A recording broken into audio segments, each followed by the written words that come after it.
kuna mtindo sasa hivi umetokea, unajua mtu akishika bega hivi mali na mtindo gani wewe mwanangu?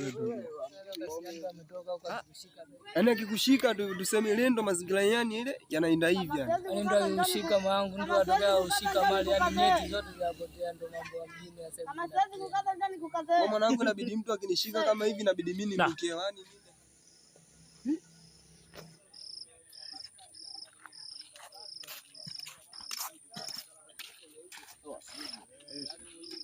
Kama kawaida.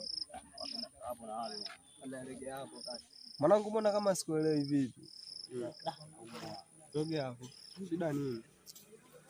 Mwanangu afanye na mwakikua bega. Bega na umani kama nikigusa hapa yani sielewi yani. Yaani limebana kweli yani. Leo usikii kwani wewe uumu ya mabega nisikia? Mimi sisikii kabisa. Hebu jigusa kwanza mwanangu. Wewe jigusa wewe. Hamna kabisa. Mwanangu kweli?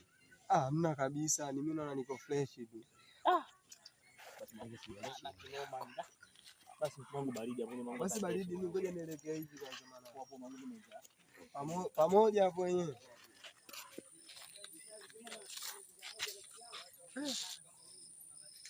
Kichwa na bega. Kichwa na bega, mbona vitu viwili tofauti hapa? Sasa hivi mtandaoni kuna vitu vina trend yani. Mtu anaweza akatoka huko yani usimjua na kushika bega ni sehemu nyeti zinapotea. Vitu gani hivyo mwanangu vinavyo trend? Kwamba mtu anaweza akatoka huko akaja kushika bega. Washanga sehemu za siri zinapotea tu. Zinapotea? Ndio mchongo ndio huko. Maana mtu anaweza kaja akakushika bega tu. Mali zinapotea.